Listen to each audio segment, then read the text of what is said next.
Start करवा रहा हूँ बेटा रिवीजन में, production function and it's return. Basically production function है क्या चीज बेटा? प्रोडक्शन फंक्शन का मतलब होता है कि आप कितना इनपुट लगाकर कितने आउटपुट प्रोड्यूस कर रहे हैं। ठीक है, कि मैंने कितना इनपुट लगाया उससे मैं कितनी आउटपुट करूंगा।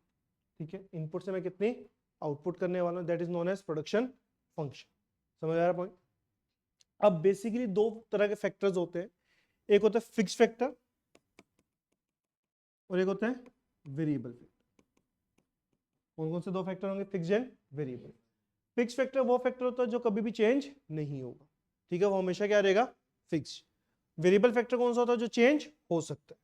It means it can change और ये चेंज नहीं होगा। यही पॉइंट आएगा। अब दो टाइम पीरियड होते हैं, एक शॉर्ट रन होता है और एक लॉन्ग रन।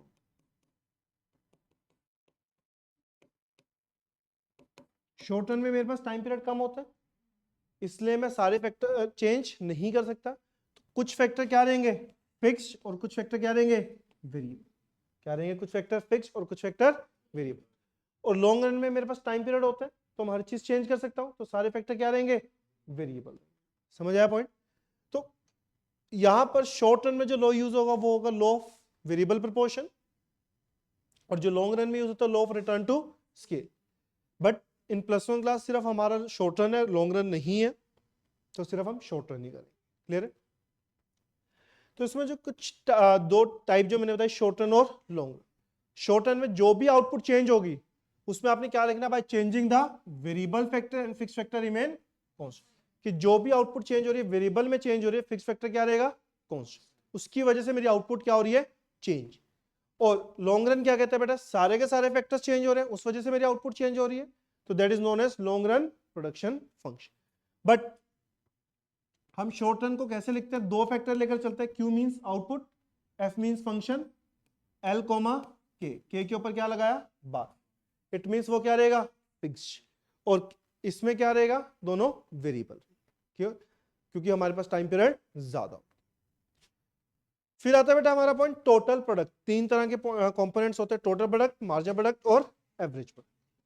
टोटल प्रोडक्ट क्या होता है? Sum total. क्या मतलब आ रहा है? Sum total. जितने भी गुड्स एंड सर्विसेज आप प्रोड्यूस करोगे, जितने भी गुड्स एंड सर्विसेज आप प्रोड्यूस, फाइनल गुड्स की बात कर रहे हैं, तो जो भी गुड्स एंड सर्विसेज आप प्रोड्यूस कर रहे हो with variable factor, fix factor remain constant, उन सबका प्लस कर दिया तो मेरे पास क्या आ जाएगा? Total product. क्या आ जाएगा? Total product. Sum total of output produce by firm, जो भी आप आउटपुट प्रोड्यूस कर रहे हो with variable input, fix factor remain constant. कोई डाउट है बेटा यहां तक?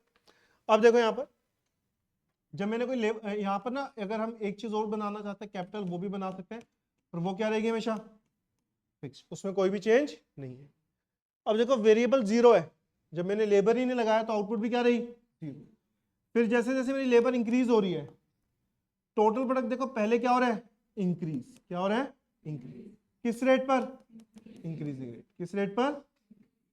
फिर भी इंक्रीज हो रहा है, आगे किस रेट पर? डिक्रीजिंग रेट पर। फिर क्या हुआ?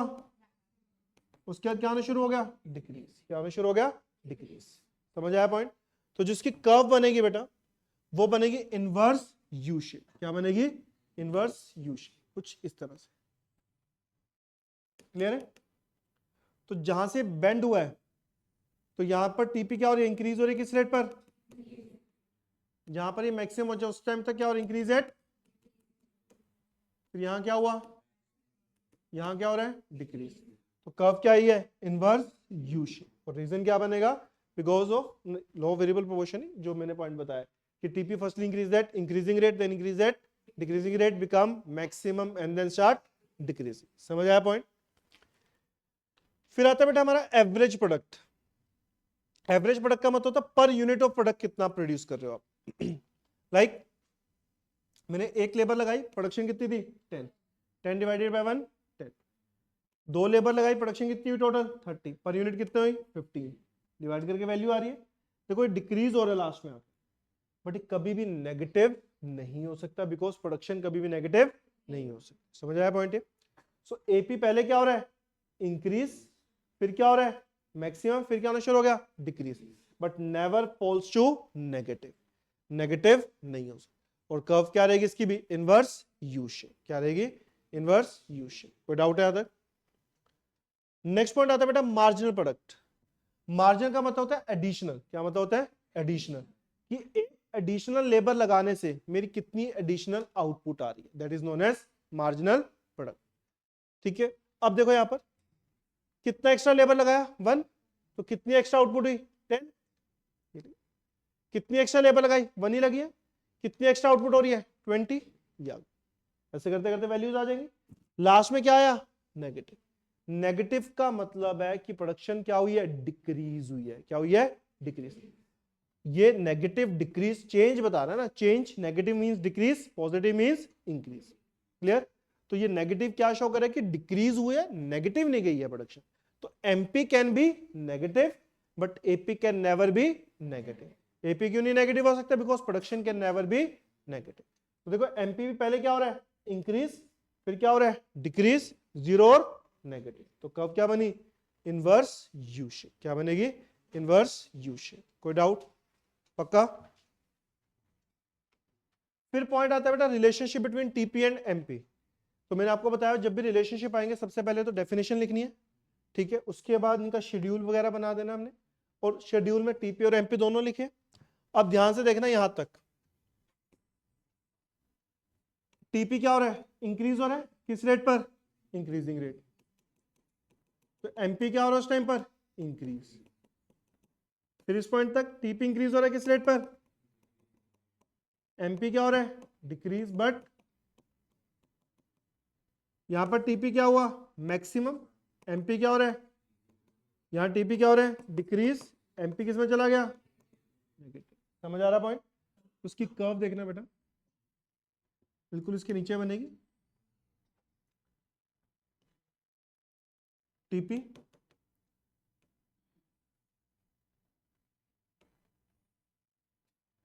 जब वो इंक्रीज होता है इंक्रीजिंग रेट पे, एमपी क्या हो रहा है, इंक्रीज। यहां पर इंक्रीज रेट इंक्रीजिंग रेट था, तो एमपी क्या हुआ था, यहां पर इंक्रीज रेट किस रेट पर था, एमपी क्या हो रहा है यहां पर, डिक्रीज। क्लियर? यहां मैक्सिमम हुआ तो यहां क्या हुआ, 0, और उसके बाद ये डिक्रीज हुआ तो ये किस में चला गया, नेगेटिव। तो ये बन गया इसका रिलेशन। और डाउट? पक्का? ये क्लियर है ना यहां तक? यहां तक एक बार रिवाइज करो।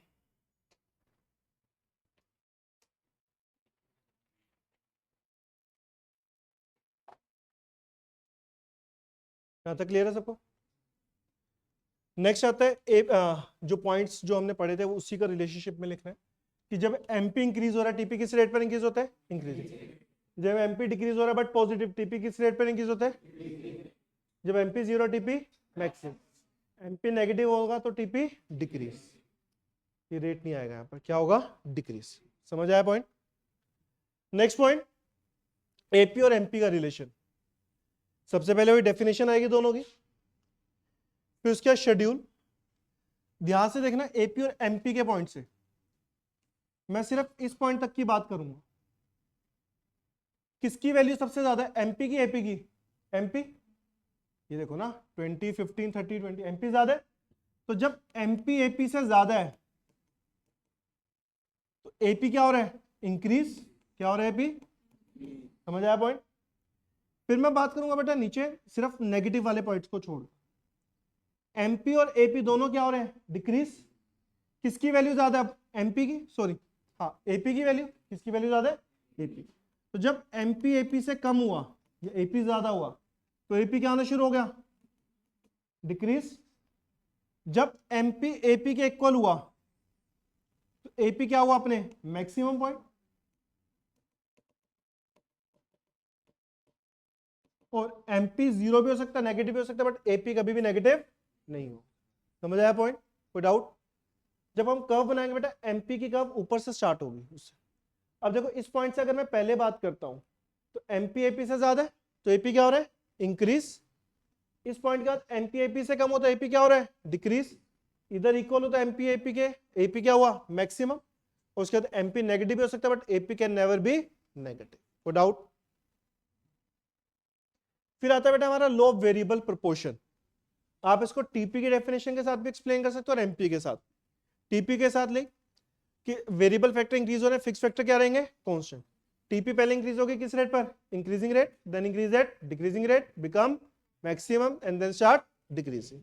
सेम एमपी के साथ भी डेफिनेशन लिख सकते हो आप, और इसके अजम्पशंस क्या रहेंगे, जब शॉर्ट पीरियड में अप्लाई होगा, फैक्टर वेरिएबल होगा, बाकी सारे फैक्टर क्या रहेंगे फिक्स, वेरिएबल फैक्टर क्या रहेंगे बेटा होमोजेनियस, मतलब सिमिलर होंगे, क्या रहेंगे सिमिलर, और टेक्नोलॉजी क्या रहेगी बेटा फिक्स, क्या रहेगी टेक्नोलॉजी फिक्स। इसमें आपने जो शेड्यूल और कर्व बनाना ना, आप सेम ये वाला कर्व शेड्यूल बना सकते हो, ठीक है जी। अब इसमें हमारी ना 3 स्टेजेस कवर हो रही है, कितनी स्टेजेस कवर हो रही है 3, जिसको हम फेज 1, फेज 2, फेज 3, ये 3 फेजेस बोलते हैं या स्टेज बोलते हैं। देखो फर्स्ट स्टेज क्या, इंक्रीज हो रहा है, टीपी क्या हो रहा है इंक्रीज, किस रेट पर इंक्रीज, और एमपी क्या हो रहा है इंक्रीज, तो ये इंक्रीजिंग रिटर्न स्टेज है। कौन सी स्टेज है इंक्रीजिंग। यहां पर टीपी इंक्रीज हो रहा है किस रेट पर डिक्रीज, एमपी क्या हो रहा है डिक्रीज, तो कौन सी स्टेज हुई डिक्रीजिंग रिटर्न स्टेज, कोई डाउट। यहां पर टीपी क्या हो रहा है डिक्रीज, एमपी किस में चला गया नेगेटिव, तो ये कौन सी स्टेज हुई नेगेटिव रिटर्न स्टेज, कौन सी स्टेज है नेगेटिव रिटर्न स्टेज। समझ आ रहा है पॉइंट। एक रैशनल प्रोड्यूसर कहां तक प्रोड्यूस करे, देखो इस स्टेज में तो कभी आएगा नहीं, रीजन लॉसेस होंगे, इस स्टेज के एंड तक भी नहीं जाएगा, उससे आगे जाएगा, रीजन इस स्टेज पे नहीं रुकेगा, उसके पास चांस है कि वो एक्स्ट्रा यूनिट प्रोड्यूस करके प्रॉफिट मैक्सिमम कर सकते, तो यहां तक चला गया, इसके बाद चांसेस नहीं है, तो कहां तक प्रोड्यूस करेगा at the end of second stage, clear है, because that is an optimum phase for producer, clear. और स्टेज 1 नॉन इकोनॉमिक रेंज है, सॉरी हाँ नॉन इकोनॉमिक है, रीजन क्योंकि वहां पर उसको प्रॉफिटेबल नहीं हुआ, उसके पास चांसेस हैं। और जो थर्ड स्टेज है वो नॉन प्रेफरेबल स्टेज है, रीजन क्योंकि वहां पर क्या होंगे उसको लॉसेस हो। समझ आ रहा है पॉइंट। तो 3 स्टेज हमने एक्सप्लेन करनी है बेटा यहां पर। तो फर्स्ट इंक्रीजिंग रिटर्न स्टेज, इसमें टीपी क्या हो रहा होगा इंक्रीज, टीपी क्या होगा इंक्रीज, एमपी क्या होगा, और कॉस्ट क्या हो रही होगी डिक्रीज, रीजन क्योंकि जब हमारे वेरिएबल फैक्टर कम होते हैं और फिक्स फैक्टर ज्यादा होते हैं, तो वेरिएबल फैक्टर लगाकर हम फिक्स फैक्टर की एफिशिएंसी का बेनिफिट ले सकते हैं। समझ आया पॉइंट। सेकंड डिक्रीजिंग रिटर्न, इसमें टीपी क्या हो रहा होगा इंक्रीज बट किस रेट पर, एमपी क्या होगा डिक्रीज बट पॉजिटिव, और एवरेज कॉस्ट क्या होनी शुरू हो जाएगी बेटा इंक्रीज, और ये ऑप्टिमम फेज है बिकॉज इसके बाद प्रोड्यूसर को कोई भी प्रॉफिट नहीं होना। और लॉ ऑफ नेगेटिव रिटर्न ये सारी अगेंस्ट है, टीपी क्या हो रहा है डिक्रीज, एमपी किस में चला गया नेगेटिव, एपी क्या होना शुरू हो गया डिक्रीज, कॉस्ट क्या होनी शुरू होगी इंक्रीज, तो ये एक नॉन प्रेफरेबल स्टेज है, क्लियर है। तो बेटा हमने वो जो 3 स्टेजेस पढ़े हैं, इंक्रीजिंग डिक्रीजिंग और नेगेटिव, नेगेटिव रिटर्न हमने एक्सप्लेन नहीं करना होता, हम इंक्रीजिंग डिक्रीजिंग और बीच का उसका एक कांस्टेंट रिटर्न, ये 3 स्टेजेस एक्सप्लेन कर, क्लियर। मैंने कहा इंक्रीजिंग रिटर्न में कॉस्ट क्या होगी डिक्रीज, क्या होगी कॉस्ट डिक्रीज, तो इसीलिए इसको हम क्या बोलते हैं डिक्रीजिंग कॉस्ट, क्या बोलते हैं इसको हम डिक्रीजिंग। कोई डाउट यहां तक पक्का। अब देखो यहां पर एमपी सिर्फ इंक्रीज करना है, टीपी तो प्लस कर आ जाएगा, कॉस्ट में मान के चलेंगे 100 रुपीज पर लेबर हमने पे कर दी, लेबर लगी एक कितना कॉस्ट हुआ 100, लेबर लगी 2 कितनी कॉस्ट हुई 200, वैल्यू आती रहेगी। तो एसी कैसे कैलकुलेट होगा बता, टीसी डिवाइडेड बाय टीपी। देखो एमपी क्या हो रहा है इंक्रीज, एवरेज कॉस्ट क्या हो रही है डिक्रीज, क्या हो रही है डिक्रीज, बट एवरेज कॉस्ट का कोई भी एक प्रॉपर सीक्वेंस नहीं है, ये सीक्वेंस। तो जब मैं इसकी कर्व बनाऊंगा एमपी और एसी की, एमपी तो इंक्रीज हो रहा है बेटा, एवरेज कॉस्ट क्या हो रहा है डिक्रीज, क्या हो रहा है डिक्रीज, तो ये चीज आया समझे पॉइंट, कोई डाउट। अब इसके कॉजेज आपसे पूछ सकते हैं, क्या कॉजेज है जिसकी वजह से ये चीज स्टेज प्रिवेल करती है। फर्स्ट कि better utilization of fix factor, अगर मैं लेबर बढ़ाता जाऊंगा इंक्रीज करता जाऊंगा, तो जो मेरा फिक्स फैक्टर उसका बेस्ट यूटिलाइज होना शुरू हो जाएगा, तो ऑटोमेटिकली कॉस्ट क्या रहेगी कम और आउटपुट क्या रहेगी ज्यादा। बेटर कोऑर्डिनेशन रहेगा फैक्टर्स के बीच में, कि वेरिएबल और फिक्स फैक्टर के बीच में अगर बेटर कोऑर्डिनेशन है तो एफिशिएंसी इंक्रीज होगी, तो कॉस्ट कम रहेगी। एंड एफिशिएंसी वही, अगर एक ही काम को बार बार करोगे तो कॉस्ट इफेक्टिव बनते हो आप, कॉस्ट कम होनी शुरू होती है और आउटपुट ज्यादा होता है। समझ आ रहा पॉइंट।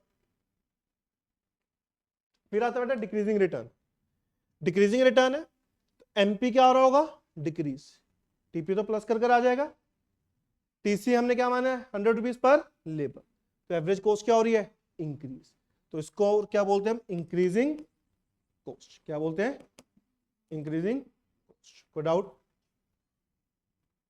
तो इसकी कर्व देखना है, यहां पर एक बना देता हूं मैं, एमपी तो बेटा डिक्रीज हो रहा है तो डाउनवर्ड जाएगा, और कॉस्ट क्या हो रही है इंक्रीज, तो कर्व क्या रहेगी अप, क्या रहेगी अप। कोई डाउट है यहां तक? पक्का? उसके बाद इसके कॉजेस, कॉजेस क्या रहेंगे, first fix supply of factor. अब बेटा आप जितना मर्जी लेबर इंक्रीज करते जाओ, बट आपके पास जो मशीन है उसकी आप नंबर ऑफ यूनिट्स इंक्रीज नहीं कर सकते, जिसकी वजह से कॉस्ट क्या रहेगी आपकी ज्यादा और आउटपुट क्या रहेगी कम। सेकंड पुअर कोऑर्डिनेशन, उधर बेटर कोऑर्डिनेशन थी, इधर क्या आएगा poor coordination. Next imperfect substitute, ठीक है, वहां पर क्या था हमारे पास परफेक्ट सब्स्टिट्यूट थे, होमोजीनियस थी, यहां पर ऐसा नहीं होगा, ठीक है, हमें एक ही लेबर के साथ काम करना पड़ेगा, अगर वो इफेक्टिव है तो हमें बेनिफिट मिलेगा, अगर नहीं है तो बेनिफिट नहीं मिलेगा। समझ आया पॉइंट? कोई डाउट तो नहीं इसमें? लास्ट आता है बेटा कांस्टेंट रिटर्न, जब रिटर्न कांस्टेंट है तो कॉस्ट भी क्या रहेगी कांस्टेंट, और कर्व क्या रहेगी बेटा दोनों की पैरेलल टू एक्स एक्सिस, क्या रहेगी पैरेलल टू एक्स एक्सिस। कोई डाउट? अब लास्ट आता है बेटा इसका न्यूमेरिकल पार्ट। न्यूमेरिकल में वैसे हमने साथ के साथ कवर कर ही लिया था, मैं फॉर्मूला बता देता हूं, टीपी अगर कैलकुलेट करना है तो क्या होगा एपी इंटू लेबर, और एमपी का प्लस, एपी कैलकुलेट करना है तो बेटा टीपी डिवाइडेड बाय लेबर, और एमपी कैलकुलेट करना है तो टीपी एन माइनस वन। देखो यहां पर जो हमने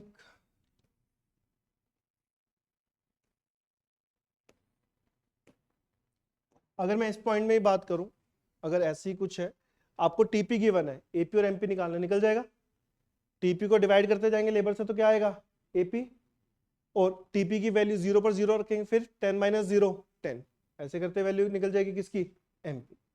अगर हमें एमपी गिवन है तो एमपी को प्लस करते जाओगे तो क्या आएगा टीपी, और टीपी को फिर इससे डिवाइड करेंगे तो क्या आ जाएगा एपी। समझ आया? और मान लो अगर एपी गिवन है तो एपी को लेबर से मल्टीप्लाई किया तो क्या आएगा टीपी, और टीपी का माइनस करते जाएंगे तो क्या आएगा एमपी। समझ आ गया पॉइंट? और बीच में इसको फिल इन द ब्लैंक्स वाले होंगे तो उसके अकॉर्डिंगली निकल जाएंगे, फॉर्मूला सेम ही रहेगा। हो जाएंगे?